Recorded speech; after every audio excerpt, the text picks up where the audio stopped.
Good morning. What's happening, YouTube, man? Flash Speaks. Back for another game breakdown. Or what normally would be a game breakdown. You know, Chicago Sky versus the New York Liberty.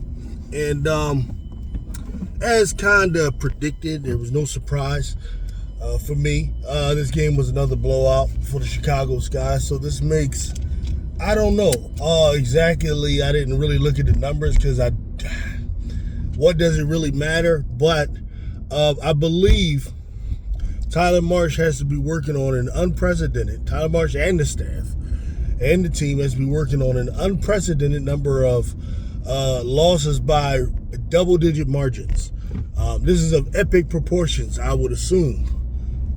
Because, it's one thing to lose, be on losing streaks, but be the type of team that is losing in close games at the end and so on. There's another thing to just get, stomped, pretty much on a nightly basis. Now, one thing I will give the team is that they probably have somewhat of a difficult schedule. But I do look forward to playing some more mid-level to worse teams so that players who need to develop, are able to do so. Because make no mistake, this right here, right now, is a situation that's a development one. It's a building development situation. Any type of delusions of grandeur that we might have had prior to this moment, where we believed that this team could possibly go to the playoffs or do anything significant, should really at this point be pretty much dead in the water.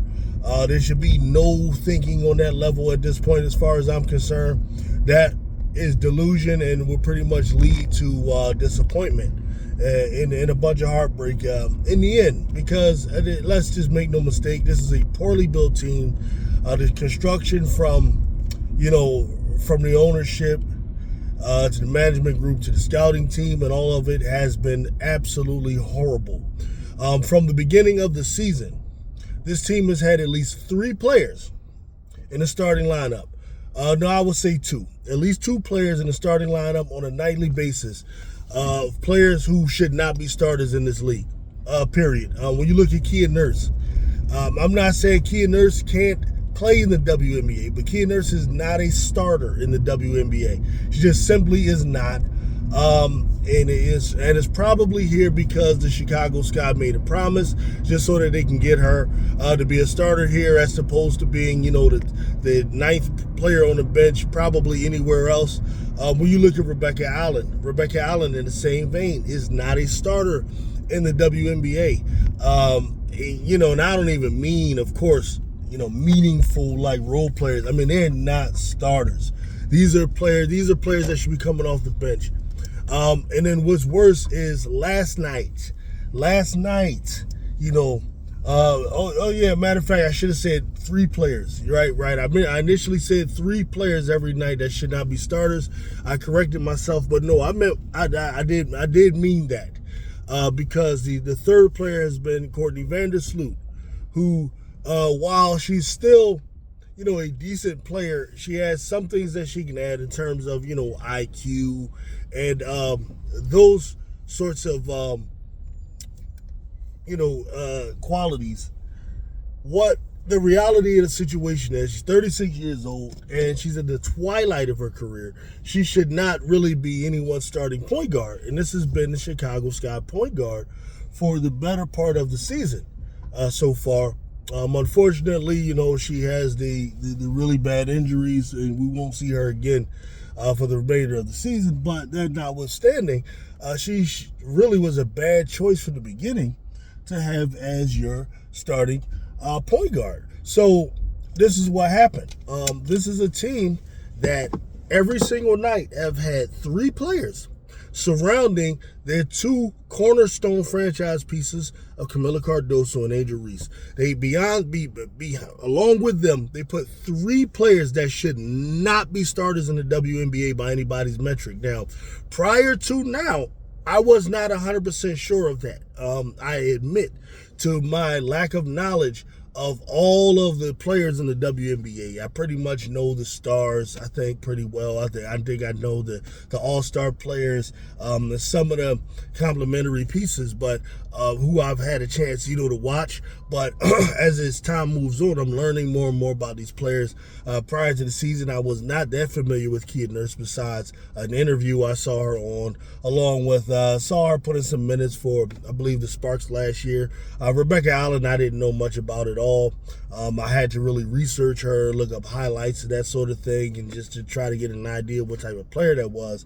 And then Courtney Vandersloot, of course, I knew about because, she's one of the more well-known players because she used to be with Chicago, and then prior, and then she was with New York, that sort of thing. But I knew she was 36, and, you never know what you're going to get with someone at that age. At some point, they're going to hit that cliff and start to fall.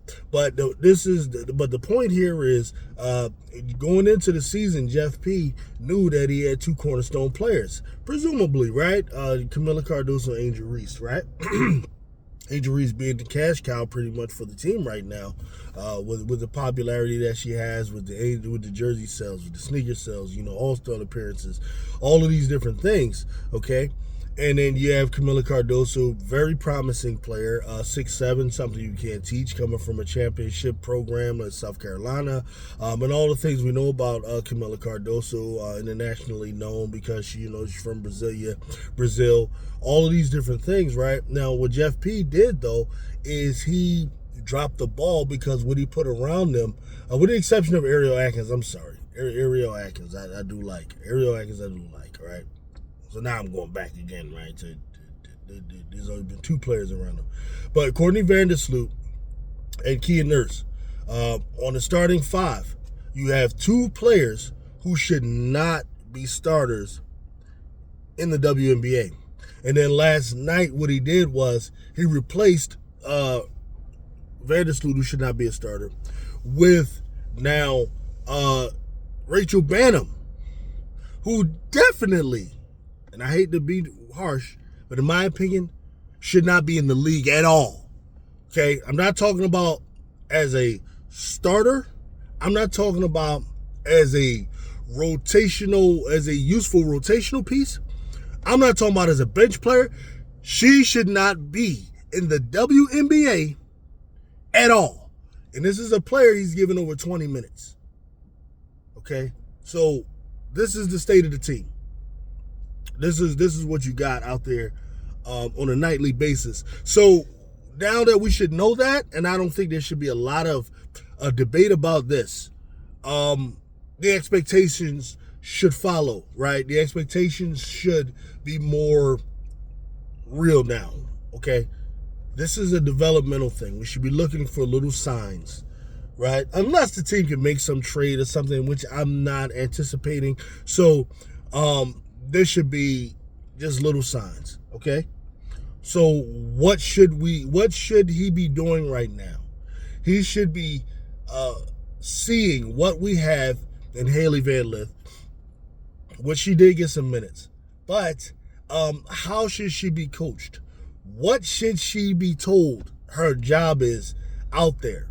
And I'm going to talk about that in a second. Okay, to get into the particular game, it was a blowout. I think he started Rebecca Allen last night along with Rachel Banham. Okay, Rebecca Allen, who's a bench player who came off the bench. Right, the bench players did exactly what bench players typically do, and that is bench players typically show up at home and play pretty well at home. Why? It's one of the biggest mysteries of iniquity when it comes to basketball, why this is the case with bench players, that they're usually good at home, then they suck on the road, they're trash on the road. And this is what happened. This is pretty much the story last night. We go out to New York. In New York, in I ain't gonna say hostile environment, but in enemy territory, and the role players were god awful. Okay, god awful. You got Rebecca Allen who gets a start, goes out there, gives you no points whatsoever. She's not even giving you tough defense. Okay, you got Kia Nurse, who gets a significant minutes, off the bench, gives you 8 points. But really, for the most part, this is garbage time stuff. She was horrible throughout the game. Rachel, Kia Nurse may have had one of the worst games I've ever seen anyone play. The hell with the 8 points. I'm talking about missed assignments on defense. I don't know how many times Feebich is wide open. I don't know how many times Burke is wide open. And Rachel and Kia Nurse just sitting there, just running over there 5 minutes after the player has been sitting there with the ball, dribbling, drinking tea, eating a coffee cake, steeping another tea into the damn coffee, into the damn tea, whatever, and then shooting. And the Kia Nurse comes after the ball that left 10 minutes ago with a little weak-ass defensive effort, right? I don't know if I've ever seen that, how many times that happened. Right, if I could count it, I would count maybe it was 20 times. I don't know. But I've never seen anything like that, right? That's to the point where I've lost all types of anything when it comes to Kia Nurse. She's not a starter at all, right? And if anyone is of the opinion that she shouldn't be in the league, I wouldn't even argue with them. She was that bad. She was awful, god-awful. Okay, Rebecca Allen gives you no points. I don't even know how many shots she had. I don't care. When that's your starter, you're effed anyway. She was god awful. Rachel Banham, predictably, who should not be in the league at all. God awful. Bad box body Banham. What are you doing out there? You have one fucking job, right? Nobody expects you to stick anybody. You can't guard a damn trash. Can't guard a freaking dumpster, all right? Which is an immovable object, okay? So nobody expects you to guard any players out there. You have one job. When you catch the ball, shoot the shit and make it. She can't do that. Now, part of the problem is Tyler Marsh doesn't have her run off screens. If you're going to use her, you should do that. Shouldn't just standing around. I don't get the offense, but maybe they're not even good enough to run those things. I'm starting to think maybe that's part of it. This is ridiculous, of epic proportions. I could go on forever. These are not players that should be either in the league or anybody starting lineup or anywhere on the bench that makes it possible for them to play. I think 3 or 4 players should be getting hurt before you ever sniff any of these players on the court. For real. These players are so god awful. Michaela got a couple of minutes later, garbage time, 8 minutes. Michaela is a player I would actually put in. Who disagrees with that, whatever, I don't give a shit. I think I would actually put her in because I think she's going to give me more than Banham. I don't care how much you think Banham is a shooter and all of that. I'd rather just watch Michaela brick the shit.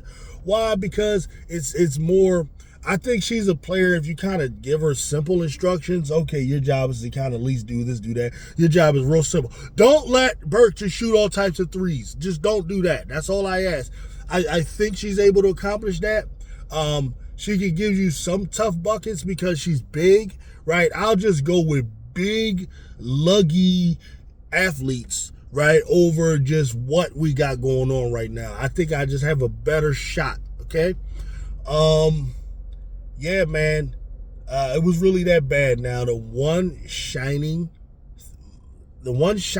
good thing there of the whole night, obviously, was Angel Reese. And I'm not using this to point out, all right, here's just proof for y'all this is a good player, right? If you are a person that believes Angel Reese is not a good basketball player, I am not trying to convince you because you don't have the type of brain or the type of understanding of basketball that I respect enough to even try to formulate arguments for you. What I'm happy about Angel Reese's game is that for herself and for her personal confidence, she needed that game, right? It had nothing to do with whether or not it helps to win or anything. No, Angel Reese needed that game because of all of the nonsense, the bullshit, the trolls, the Clarkies, and all of these ass wipes who want to just pour things on. They think that that's cool to do. They think that that's fun. They think they're going to prove something to a guy like me who knows the game. I have more knowledge of the game and more understanding of the game in my pinky finger than most of y'all. Okay, I just do. Right, because like you coming in my comment section talking about Angel Reese really isn't even that good of a rebounder. Like, you know how much of a stupid ass dickwad you sound like when you try to make that type of an argument. You know how stupid you sound, right? Like, for all of the things that I'll say about Caitlin Clark, right? That's like me saying, you know what, she's really not even that good at shooting logo threes, right? Like, that's like trying to make that argument, right? Like, if you want to make an argument, let's make an argument about things that are actually real, okay? Don't just, oh, she's a dirty rebounder. Did you see how she pushed Natasha Howard? Oh, yeah, I did see that. But I also saw how Natasha Howard pushed her. I saw how Aaliyah Boston does the same thing. Like, let's stop being a little bitch, right? And just accept, okay, women play actual physical basketball, right? Now, you're a man who God is blessed with body mass, blessed with, muscle mass, things that serve the purpose of being used in warfare and in competitive situations like this. This is what God gave you as a man. But you're, as a man, complaining about women doing that and stuff like that. Like, how ridiculous do you look, Mr. coming in my comment section talking stupid, right? And that's all you're getting. You're not getting a whole lot of bars from me today, right? We want to talk about these ladies, okay? Camila Cardoso, right, was god awful in the first half. Now, I think a part of what happens, the game starts. She misses a couple assignments on defense, missed a couple of bunnies. Okay, Tyler Marsh yanks her out. I don't know if it's 2 or 3 minutes into the game. Okay, now, here I'm thinking to myself, he might be scapegoating her. You got this article that's put out by this lady from a beat writer or something. I'm hearing that she is, and she's talking about if this doesn't work out, someone gets traded, Reese or Cardoso, right? So now, if this is a message coming from Jeff P, and if they're passive aggressive bitch ass type of front office that do that type of stuff, so now it's got people looking out for, okay, is it Angel or Camilla? Some people putting out there Angel. I don't see them trading Angel Reese. I really don't. I really, really don't, because, like, fuck all the conspiracy theories, fuck all the deep, I think they're evil people, and whatever, that's cool. This is what you got to understand about humanity. You got to understand human motivations, okay? It's rare that humans, even the worst of them, act against their best interest, their self-interest. Typically, self-interest is the root of all evil, right? Meaning, I want to enhance myself. I want to enhance my position. I want to make money. I want to get an advance. I want to get a promotion. Those are the things that typically, in the business arena, motivate people. People aren't usually motivated by evil stuff for the sake of evil, right? They're usually motivated by self-interest. Now, if what we're arguing is their incompetence level is to the point where they're not even doing that, to me that's different. But it's a tough sell, and these are the very minor things. So I'm of the position that Camila Cardoso is likely being scapegoated if there is anything going on. All right, you got to read the tea leaves. It's this quick trigger that Tyler Marsh has, pulls her right out. Okay. Pulls her out real early in the game. Brings her back in, I believe, somewhere around either the end of the first or the second quarter. And then Camila Cardoso at this point is turning the ball over. She's missing bunnies. She's doing all types of stuff. To the point where, Camila ain't even this bad. What it tells you is the bullshit Tyler Marsh did was in her head. Right? Now she's thinking, damn, if I mess up, I make 1 or 2 mistakes, I get pulled. Now, this is my thing with that. If you're going to be a tough coach that, holds players accountable and you're sitting people and all of that, I'm okay with that if you're doing that shit across the board. And that if you're definitely, what I see is a guy that's not doing it based on merit, He's not doing it based on how good the players are, but he's doing it based on seniority, right? So you'll see a Rachel Banham be allowed to make one mistake, make two mistakes, make three mistakes, four mistakes, 5, 6, 7, 8. Then I'm seeing Kia Nurse, one mistake, 2, 3, 4, 5, 6, 7, 8, 9, 10, 11, 12, 13. I swear to God, she gave him so many threes that I was about to lose my mind. So you're seeing these veterans make all these mistakes, but then Camila Cardoso makes 1 or 2 mistakes. He's pulling them. I don't like that. Haley Van Lith, who has actual promise, has actual ability, make 1 or 2 mistakes, she gets pulled. You got a bum like Rachel Banham able to make 30 mistakes and still get minutes. These are the things I'm not liking about Tyler Marsh. Right now, this dude is a serious, beyond a question mark for me before he was a question mark. Now, you're a target, dog. Now, for me, you move from question mark to a target. The only persons whose job should be on the line, that even more than all these articles about trading this or trading that, should be Tyler Marsh. Tyler Marsh, right? I already believe that you don't know talent, right? As far as development talent, I'm looking for the evidence of that, right? I don't care about what Candace Parker says, because I'm starting to think there's something else to that. And I don't know what she's talking about here. I don't see any development with any of these players. You had a serious opportunity to develop a Michaela who actually was a high pick. This is what I'm looking for. You ain't going to do nothing with Banham. Banham is a bum. Kia Nurse is what she's going to be. Rebecca Allen was whatever she was going to be. Okay, Vandersloot, that's over with. Okay? What I'm looking for is development of players like Haley Van Lith. I'm looking for the development of players like Michaela Onyenwere, Maddie Westbeld. I'm looking for the development of players who like are kind of like on the bubble. I don't know what they are, and I want to see your fingerprints on that. Okay? Your coaching is horrible. Rotations, garbage, trash, dumpster fire juice. Okay? Smells like ass. Okay? That's what I think of all of that when it comes to him. Okay? So that game for me is just a symptom of what's going on. You know, I'm done with all the other stuff. Okay?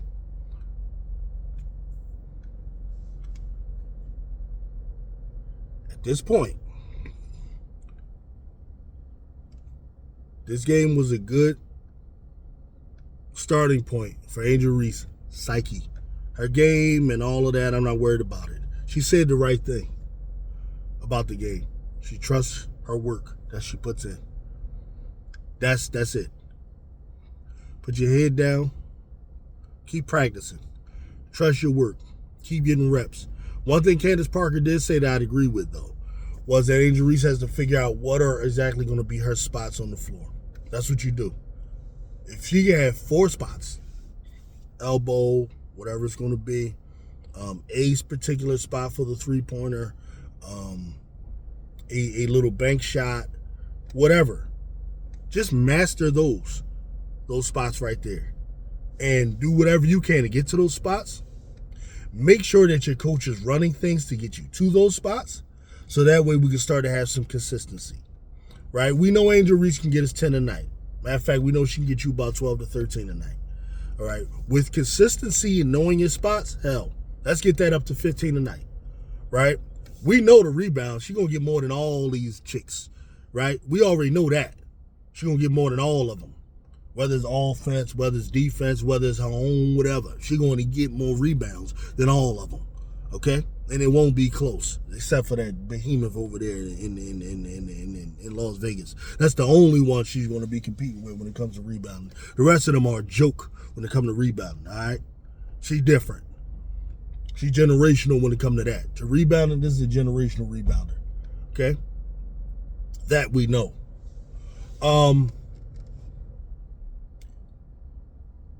Diversify the shot taking, right? Everything ain't got to be at the rim. Everything ain't got to be a layup or an attempted layup. No. Hit those 10-foot middies. Hit those 8-footers. Hit those 12-footers. Make that your bread and butter.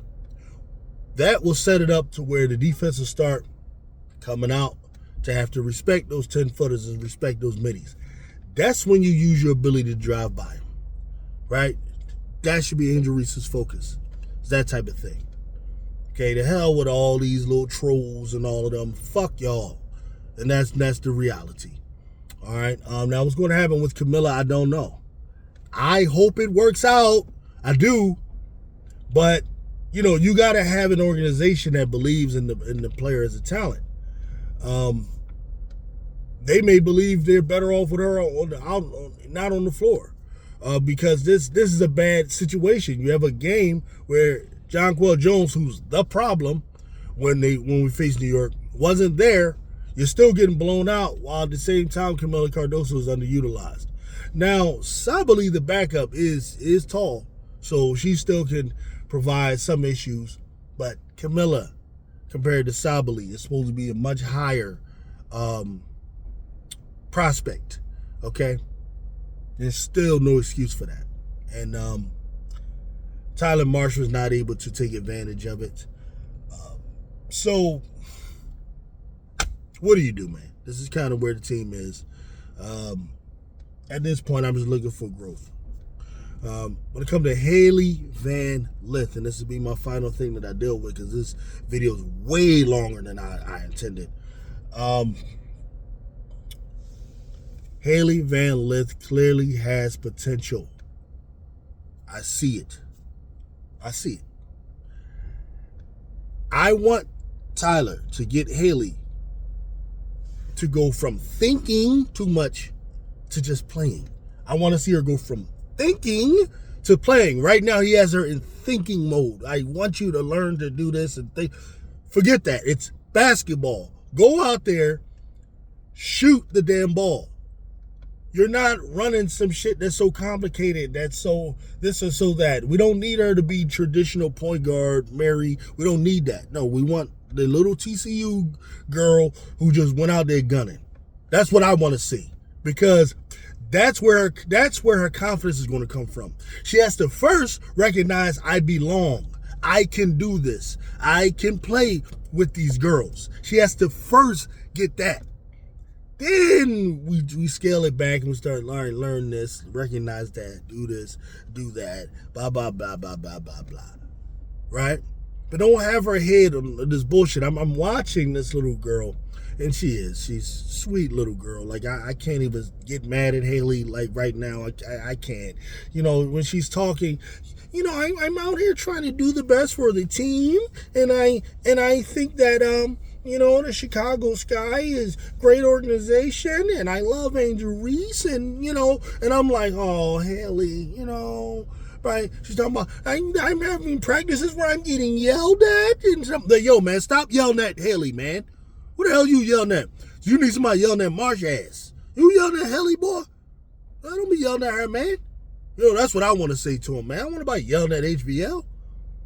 Let HVL just do her thing, man. All right. So from now, I need you to understand, HVL, that's my niece, man. And don't let me raise her to the level of daughter, because then I'm really gonna get all up in Marsh world, man. Be yelling at HVL, dog. Just let HVL play. Let her have fun. You niggas ain't winning shit no how, because you done added fucking two.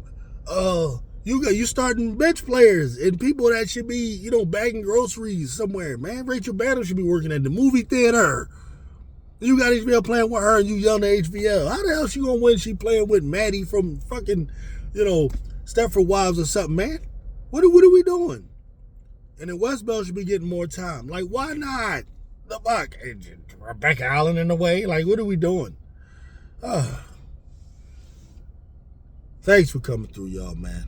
I got to get my day started. I will get with you folks later, man. Peace and skedaddles.